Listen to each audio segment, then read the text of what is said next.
Di konten Sila kali ini kita akan ngomongin soal slang dan single terbaru mereka, Polisi yang Baik Hati. Proklamasi kemerdekaan Indonesia. First, believe in God. Kalau emang lu bener meninggalkan duduk dialog sama Ketika single ini muncul, rame, dunia maya gempar sekali karena mereka ngerasa kok slang begini? Apa nggak salah? Slang dulu begitu loh, kok sekarang begini? Oh nggak beres nih gitu, oh rame sekali. Yang mana tentu sah-sah aja, semua orang boleh punya pendapatnya tersendiri, tapi gue punya pendapat terkait isu ini. Tapi mari kita bahas soal slang dulu. Gue datang dari angkatan yang tumbuh besar dengan slang. SD, SMP, slang, Dewa 19, belakangan kemudian Gigi, itu mengisi hari-hari gue. Kita semua kenal slang, nggak kita semua, maksudnya orang yang ngikutin slang, kenal slang dari yang menyanyikan lagu-lagu cinta. Dulu kan ada tren slow rock. Memang itu agak oksimoron ya. Rock kok slow kan gitu ya. Tapi kan rock kan juga sebelum ada emo tuh ada slow rock gitu, rock penuh cinta gitu. Dan slang tembus menurut gue ya, kultur pop tuh dari lagu-lagu seperti itu. Slang era-era masih terpengaruh kebeleran. Sampai terus gitu masuk ke era-era di mana slang kemudian sadar kekuatan yang mereka punya, pengaruh yang mereka punya, dan bertanggung jawab atas kekuatan tersebut. Ada lagu, gue lupa judulnya apa, mungkin Gosip Jalanan. Gue nggak tahu itu ada atau enggak lagu slang judulnya Gosip Jalanan, yang sebenarnya itu bercerita tentang banyak gosip jalanan. Ada kaitan sama polisi, ada mafia, kasus mafia hukum, korupsi, pemerintahan, segala macam tuh dibahas tuh. Pemilu, beli suara, dibahas di situ. Tapi mungkin salah satu produk ya, yang kemudian juga menggambarkan kekritisan mereka adalah ketika tahun 98, di era reformasi, keluar album Mata Hati Reformasi kalau gue nggak salah. Dimana di dalamnya ada lagu, gue lupa judulnya, tapi sebenarnya Mata Hati Reformasi itu ngerespon keresahan rakyat atas pemerintahan. Dan pada akhirnya slang juga dikenal kritis terhadap pemerintah, dan kekritisan tersebut tidak berhenti hanya pada karya, tapi mereka menunjukkan lebih dari itu, memposisikan mereka sebagai sebuah brand dalam konflik yang sedang terjadi di ranah politik Indonesia. Terutama adalah ketika konfliknya terkait cicak dan buaya. Cicak dan buaya adalah konflik antara polisi dan KPK. Saat itu pimpinan KPK yang dikasuskan adalah Bibit dan Chandra. Bibit dan Chandra dari pimpinan KPK bersama dengan KPK lagi mencermati,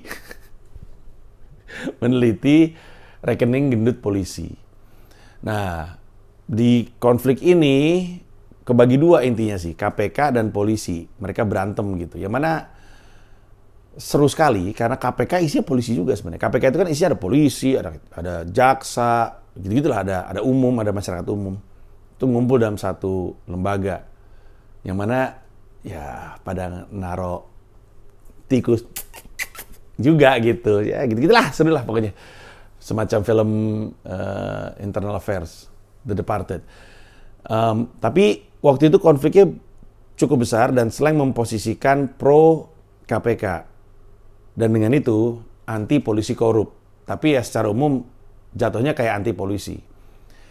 Pada masa itu, karena kesediaan slang untuk nunjukin suaranya, karena band lain nggak seperti itu, slang aja. Nunjukin dan jelas keberpihakannya kepada KPK, polisi seakan-akan ngerasa entah dimusuhin atau ya jadi bermusuhan dengan slang. Dan ini kelihatan dari slang yang pada periode itu untuk waktu yang cukup lama tidak bisa dapat izin off air. Nah ini ribet. Karena slang rata-rata, bukan cuma off air outdoor. Karena slang rata-rata duitnya ya dari outdoor, dari manggung-manggung di lapangan-lapangan gede. Ini slang loh. Ini kan bukan Panji Pragiwaksono yang kalau misalkan outdoor pun yang nonton paling 70. Ini slang yang nonton selalu ribuan gitu. Tidak dapat job manggung off air outdoor itu berdampak besar sekali terhadap perekonomian band ini, termasuk kepada krunya. Pada akhirnya, slang di era tersebut sering banget muncul di job-job korporat, yang mana aneh banget ngelihat slang manggung korporat. Aneh bener.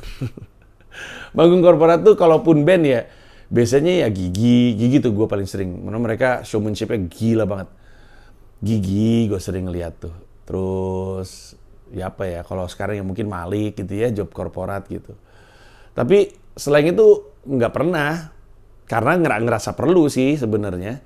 Karena kan kalau misalnya mereka manggung di misalkan di katakanlah Monas gitu ya, pasti dibayar bayaran brandnya gede. Terus udah gitu selain bawa masanya yang ngelihat branding tersebut kan. Jadi kan duitnya gede. Lebih gede lah daripada kalau manggung job-job korporat. Tapi akhirnya pada saat itu untuk menyambung, ya mereka ngambil job-job korporat karena korporat off air tapi indoor. Nah yang kayak gini-gini, kasarnya mereka sudah berkorban demi apa yang slang yakini sebagai kemajuan atau perubahan. Lebih dari itu, slang kemudian menunjukkan keberpihakannya kepada Pak Jokowi. Yang mana pada saat itu pun oleh banyak orang dianggap aneh. Dianggap aneh oleh pendukung Prabowo yang slankers ya. Gue lebih seneng ketika lu nggak berpolitik, sekarang udah berpolitik nggak asik. Ya, lu ngomong gitu karena nggak dukung calon lu. Kalau dukung calon lu juga lu akan ngomongnya beda. Nanti pendukung Jokowi yang bilang, nggak asik nih slang politik banget gitu jadi ya. Tapi apakah boleh slang menunjukkan keberpihakan politik atau tidak? Boleh. Bahkan perlu. Karena slang udah duluan dibanding banyak musisi yang sekarang ada nunjukin keberpihakan mereka. Dalam usaha mereka menunjukkan keberpihakan, mereka udah berkorban. Kehilangan pemasukan, kru nggak bisa makan. Mereka juga mesti nyari penghasilan tambahan. Susah. Ketika ada peluang untuk mengarahkan Indonesia jadi negara yang mereka inginkan, mereka memutuskan untuk ambil peran. Dan mereka ngelihat, nih orang suka musik rock nih, ya kali gue dicekal gitu. Ya, ini terlepas dari kebutuhan mereka pribadi, yang mana masuk akal sekali. Siapa yang mau terus hidup di rezim yang nggak mengizinkan mereka untuk kerja? Siapa? Semua juga ingin membentuk negara jadi negara yang ideal untuk gue. Termasuk kalau misalkan gue ingin berekspresi, gue ingin menunjukkan preferensi gue, subjektivitas gue, tanpa pasungan, tanpa cercaan, gue akan pastikan negara itu jadi seperti itu. Nggak beda sama kita semua kan. Dalam hal ini, ngelihat Jokowi, selain ngerasa, oke, ini orang yang gue dukung. Karena gue ingin Indonesia jadi seperti yang gue bayangkan, dan ini orang yang gue akan usung untuk ke sana. Didorong nih, presiden ini maju, capres ini maju, akhirnya terpilih. Dan pada akhirnya ketika Jokowi memimpin Indonesia selama kurang lebih 2 periode, slang udah lebih lega. Sebenarnya pas eranya Pak SBY juga udah lega sih, karena waktu itu gue inget job pertama slang off air, gue lagi inget nih. Ya, job pertama slang off air sejak konflik KPK dan polisi, cicak dan buaya, itu adalah di acara Voice from the East Glenn Fredly. Jadi Glenn Fredly bikin inisiatif namanya Voice from the East, sebuah galang dana untuk Indonesia Timur. Terus dia bikin konser di alun-alun Jogja. Tapi kan ada 2 ya, alun-alun Jogja, yang satu lagi lah pokoknya. Karena gue diajak situ juga, jadi Glenn ngajak semua teman-temannya untuk manggung. Gue nge-rap waktu itu, ada Tompi, ada Melanie Subono, banyak banget lah. Soul ID ikutan juga dari rap, mungkin Psychoji juga, Ras Muhammad juga kalau gue nggak salah, slang termasuk di dalamnya. Nah itu adalah untuk pertama kali akhirnya slang manggung off air. Gue ada di situ tuh. Dan rame banget semua slankers segala macam chapter dari seluruh Indonesia ngumpul di situ. Dan itu di periodenya Pak SBY. Jadi, slang udah pernah berjuang, udah pernah berkorban, terus udah bisa kembali bekerja, lalu punya kesadaran untuk oke, kalau misalkan gua mau punya kontribusi untuk menjadikan Indonesia seperti yang gua mau, yang harapannya adalah orang lain mau juga, gua mesti dukung. Makanya ketika Pak Jokowi dimajuin lah dan jadilah. 2 periodenya Pak Jokowi berjalan, di ujung periode tersebut lahirlah lagu Polisi yang Baik Hati. Polisi yang baik hati. Na na na na na na na. Na na na na na na na. Na na na na na na na. Lagunya catchy ya. Bimbing, jagoan dia bikin lagu catchy. Nah, orang langsung ngerasa kecewa terhadap slang. Tapi menurut gue nggak perlu. Karena slang udah di mode yang berbeda dengan kebanyakan di antara kita. Yang gue maksud adalah, gue udah berjuang, gue udah berkorban, gue udah kembalikan, dan gue ingin memastikan Indonesia seperti yang gue inginkan. Sekarang udah bukan masa revolusi lagi di matanya slang. Ini masa sustainability di masanya slang. Perlu diingat sekali lagi, tidak seperti lu, tidak seperti banyak band, tidak seperti banyak musisi. Mereka udah berjuang untuk jadiin Indonesia seperti yang mereka mau. Bahwa Indonesia yang mereka mau tidak sesuai dengan apa yang lu ingin, itu isu yang berbeda lagi. Tapi mereka udah jadi nih. Nah, termasuk di dalamnya kan ada polisi ya. Polisi itu kan kepalanya juga ada pengaruhnya, misalnya Kapolri, kan ada pengaruhnya Pak Jokowi juga. Jadi mungkin anggapannya slang adalah bagian dari pemerintahan Jokowi yang gue usung adalah kepolisiannya. Kepolisiannya memang sekarang banyak sekali kasus. Namanya buruk sekali. Saking buruknya, topik paling sering gue bahas di siniar Hiduplah Indonesia Maya adalah polisi. Menang mereka. Menang penghargaan. Kalau ada penghargaan, kalau ada Hiduplah Indonesia Maya Award, penghargaan untuk instansi yang paling sering dibahas, polisi. Dan itu terkesan negatif. Tapi sesungguhnya, menurut gue adalah hal yang positif.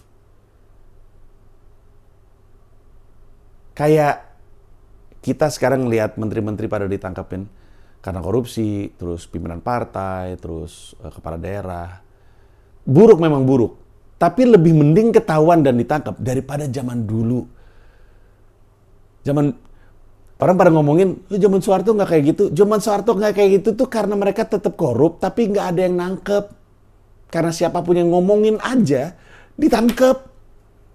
Dulu eranya Soeharto, ada menterinya Pak Harto yang oleh bokap gue dianggap kakak karena bokap gue anak sulung. Bokap gue adanya banyak lah, berapa tuh gue lupa, 9 apa 11 apa berapa gitu lupa. Bokap gue tuh sulung, dia punya abang-abangan. Abang-abangannya ini tentara. Abang-abangan ini akhirnya jadi menteri transmigrasi eranya Soeharto. Kayaknya bukan main. Luar biasa. Klasik lah rumah orang, di Pondok Indah rumahnya. Klasik rumah orang kaya yang kalau misalnya lo masuk tuh ada segala macam satwa-satwa liar dikerasin gitu. Zaman Alshad belum miara harimau, udah ada harimau mati tuh. Di rumahnya tuh menteri tuh. Udah dikakuin. Takut gue ingin banget karena gue takut. Ngeri banget ini. Segala terenggiling lah apa segala macam, gede banget. Dan baik sebenarnya, baik sekali. Belakangan ketika rezim Soeharto turun, muncul nama-nama menteri yang terkait korupsi, beliau masuk di antaranya. Takut saya. Gue pernah bahas di Septic Tank, stand-up comedy special gue yang ke-6, soal Bob Hasan, yang juga korup. Kalau nggak salah beatnya juga masuk di pertunjukan stand-up gue yang Hiduplah Indonesia Maya deh. Tapi pada zaman itu, nggak ada berita penangkapan menteri-menteri korup dan kepala daerah korup. Itu bukan berarti nggak ada. Korupsi ada, tapi nggak ketangkap. Nah, balik lagi ke polisi, sebenarnya memang buruk ya. Bagaimana ada polisi membunuh polisi lain, berusaha untuk disembunyikan, ada polisi jualan narkoba dan segala macam. Memang buruk. Tapi kalau kita pikir-pikir, ditangkap loh. Dibahas secara terbuka. Jabatan-jabatan yang tinggi. Walaupun nanti tentu ada sesuatu lagi yang lebih bermasalah yang pengen kita bahas, tapi nggak bisa di sini ya. Nanti pembahasannya di tempat lain aja. Di Festival Hiduplah Indonesia Maya aja kita bahas. Terkait polisi. Tapi rasa-rasanya slang berpikir Kapolrinya bagus. gitu. Dan Kapolrinya bagus, Kapolrinya perlu didukung. Kapolrinya minta dukungan dalam bentuk usaha PR, karena nggak mungkin juga lu jadi polisi nggak punya usaha PR, nggak mungkin. Memang banyak sekali polisi yang bermasalah, maksudnya kita ngomongin dari yang udah terkait kasus saja. Tapi untuk berpikir bahwa semua polisi itu jahat, salah juga. Ada polisi-polisi baik yang nggak terima kalau misalkan instansi mereka jadi jelek gara-gara orang-orang tersebut. Nah, dalam rangka itu, polisi butuh PR, dalam rangka PR, polisi butuh slang, dan dalam rangka slang yang sudah dalam mode sustainability, dukungan itu muncul. Jadi bukannya, menurut gue ya, bukannya slang nggak ngelihat kejahatan-kejahatan itu. Tapi slang ngelihat hal yang lain. Bahwa Kapolrinya tetap mengusut kasus-kasus ini, dan itu mengindikasi Kapolrinya baik, dan itu mengindikasi Kapolrinya butuh didukung. Ketika butuh dukungannya dalam bentuk PR, slang melakukan bantuan tersebut, yang mana menurut gue pasti dibayar. Dan wajar aja, nggak apa-apa, namanya juga bekerja kan profesional, ya udah dibayar. Dan gue nggak pernah cerita ini, gue pernah diundang oleh seorang polisi bintang 4 kalau gue nggak salah. Gue inget banget diajak ngobrol di Starbucks Pondok Indah. Jadi sebenarnya agak menarik tuh. Tidak dengan atribut, tidak di tempat resmi, di sebuah tempat umum. Tapi waktu itu ajak obrolan, jadi lebih kayak assessment gitu. Jadi beliau dan ajudannya assessment, dia pengen tahu nih si Panji gimana nih. Intinya sih mau butuh bantuan gue, karena beliau ngelihat gue punya joke soal polisi. Terus biasanya gitu ya, orang yang paling kelihatan menentang itu adalah orang pertama yang diajak. Misalkan ada orang yang kesannya nggak ngerti Pancasila gitu. Orang inilah yang kemudian diminta untuk jadi duta Pancasila. Ada orang yang misalnya pro pemerintah, orang inilah yang kemudian diajak untuk mendukung pemerintah, karena kalau misalkan dia aja berhasil dipakai untuk mendukung pemerintah, berarti citranya berubah dong gitu kasarnya. Jadi slang, dan mungkin gue yang punya lagu rap tentang polisi, lagu rap gue mungkin tidak diketahui. Diketahui deh sama polisi, gue lupa. Tapi gue juga punya joke soal polisi.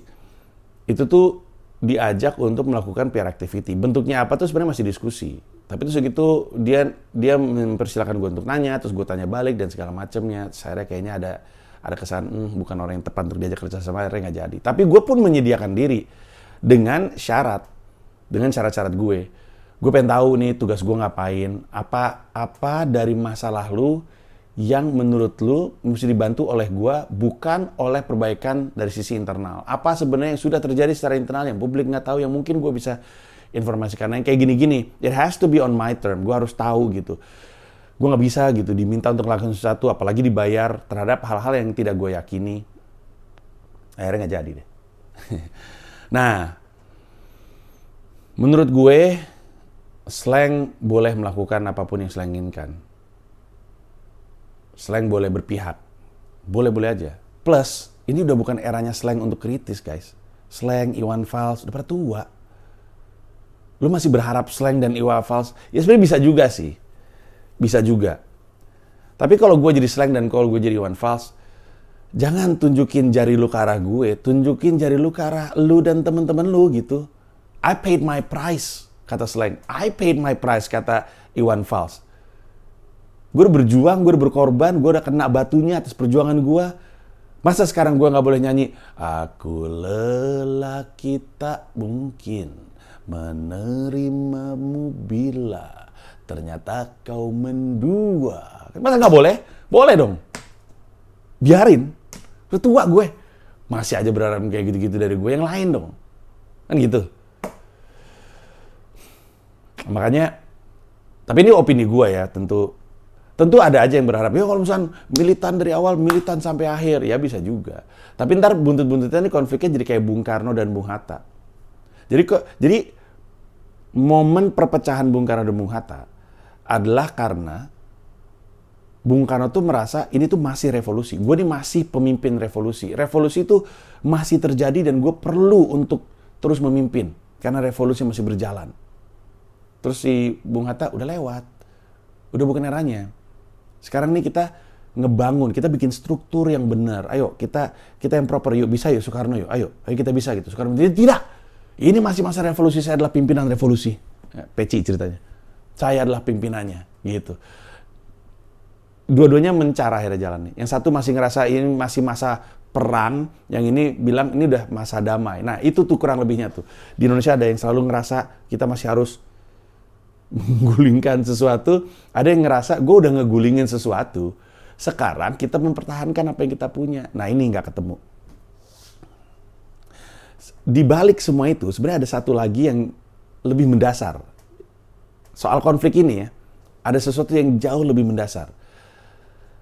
Tapi ini emang pembahasan yang panjang lagi, dan akan gue bahas di Festival Hiduplah Indonesia Maya. Festival Hiduplah Indonesia Maya akan hadir di 3 kota, 12 Agustus di Surabaya, 13 Agustus di Yogyakarta, 17 Agustus di Jakarta. Kenapa festival? Karena seperti layaknya festival, elemen berbeda-beda gabung dalam satu buah acara. Kayak festival pada umumnya aja, cuman masih embrio. Ada elemen stand up, talk show, dan monolog kebangsaan. Di di Surabaya tanggal 12 Agustus, stand up-nya oleh Firza Falaza, Nope Novian, dan Gilang Durhaka. Ada talk show antara gue dengan Dono Pradana, akan ngomongin isu yang lagi ramai di Surabaya dan di Indonesia. Ditutup monolog kebangsaan berjudul Sampai Akhir Menutup Mata, di mana gue akan ngomongin yang tadi mau gue bahas itu. Semua keresahan soal Indonesia gue jadiin satu pertunjukan. Dan memang ada hal yang udah pernah lu denger dari gue, ada hal yang belum pernah lu denger dari gue sama sekali. Ada hal yang lu udah tahu, ada hal yang lu belum tahu. Tapi monolog kebangsaan ini adalah usaha untuk masukin semuanya itu dalam satu buah produk supaya jelas dan komprehensif apa yang sebenarnya gue resahkan dan apa yang gue harapkan terjadi di Indonesia. Jadi lebih ke semuanya runtutannya rapi. Di luar hal-hal yang mungkin prediksi gue lu nggak tahu karena gue nggak pernah cerita. Yang akan gue cerita untuk pertama kali. Tapi juga lebih ke biar rapi aja gitu. Gue kumpulin di satu titik. Nah, di Yogyakarta besoknya, itu yang stand up adalah Mukti Entut, Abraham Tino, dan Iqbal Kutul. Talk show-nya gue dengan Erik Sukamti, ngomongin yang lagi rame di Yogyakarta dan Indonesia. Ditutup monolog kebangsaan. Di Jakarta 17 Agustus, yang stand up adalah David Nurbianto, Abdur Arsyad, Gilang Baskara. Talk show-nya Pulang Perang. Jadi gue, Rian Ernest, Valdo Maldini ngegosip politik, lalu ditutup monolog kebangsaan. Di akhir semua acara ada foto-foto tentunya. Dan nggak ada kartu prioritas, semuanya foto-foto sampai selesai. Tiket untuk semua acara tersebut bisa lo beli di aplikasi TipTip. Jadi langsung aja berangkat ke TipTip, unduh app-nya, ada untuk Android, ada untuk Apple. Beli tiketnya di situ. Lagi harga, gue nggak tahu nih pas ini masih pre-sale atau harga normal ya. Tapi kalaupun masih pre-sale, buru-buru aja. Supaya, kayaknya sih masih pre-sale sih, karena dalam beberapa hari lagi udah ganti ke harga normal, jadi harganya naik. Silakan disikat tiketnya. Ada tiket live streaming, bisa live streaming dari aplikasi TipTip. Lu beli tiket live streamingnya juga di situ. Sekiranya lu nggak bisa datang ke 3 kota tersebut. Itu aja dari gue, makasih banyak dan sampai ketemu di Festival Hiduplah Indonesia Maya. Bye bye.